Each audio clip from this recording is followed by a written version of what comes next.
আচ্ছা বলো তোমার লকড়ির দাম কত? বলছে ভাই রে তোমাকে দাম বলবো না, তোমার কাছে যা আছে দিয়ে যাও আর লকড়িটা নিয়ে যাও। অতক্ষণ পরে একটা খরিদ্দার পেয়েছে, যদি ফের উল্টা পাল্টা দাম বলি তো নিবেন? ভাই তোমার যা আছে তুমি দাও, লকড়ি নিয়ে যাও। শুধু দুটো তো আপেলই নিব, বেশি তো দরকার নেই। ওই লোকটা কিছু টাকা দিল, লকড়ি নিয়ে গেল, আলী খুশি খুশি গেল আর দুটো আপেল খরিদ করেছে ভাই। আর চলে যাচ্ছে আলী বাড়ির দিকে ছুটে চলে যাচ্ছে, আজকে ফাতেমা রাজি হয়ে যাবে।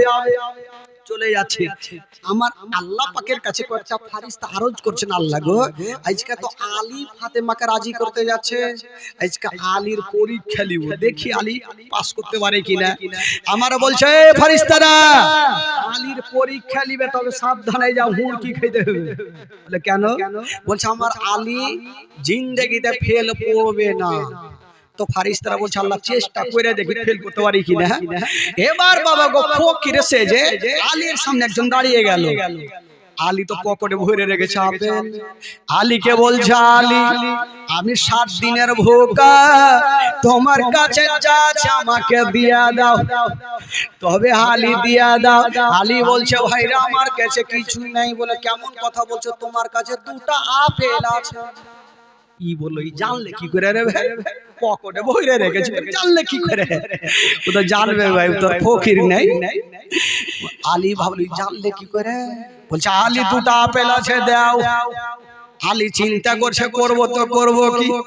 বলছে আলী তোমাকে একটা কথা বইলা দি, একটা যদি আপেল দাও তবে আল্লাহ তোমাকে 10টা আপেল দিবে, আর 2টা যদি আল্লাহর রাহে দান করো তবে আল্লাহ 20টা দিবে, 1-এর প্রতি 10, 2-এর প্রতি 20 আপেল। আলী চিন্তা করছে আল্লাহ এখন যদি আপেল দিয়ে দি, ফাতেমাকে কত করে আমি রাজি করিয়েছিলাম, আর যদি ফাতেমার সামনে আপনি আপেল নিয়ে যেতে না পারি তবে আমার বিবি ফাতেমা খুশি হবে না।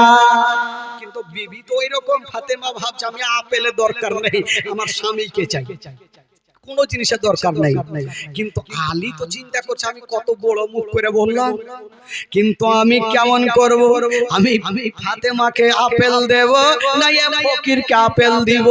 ফকিরকে বলছে আমি দিতে পারবো না। ফকির ঘুরে যাচ্ছে, আলী ভাবছে আজকে ফকিরকে ঘুরিয়ে দিলাম, কাল হাসরের মাঠে আমি নবীর সামনে জবাব দিতে পারবো না।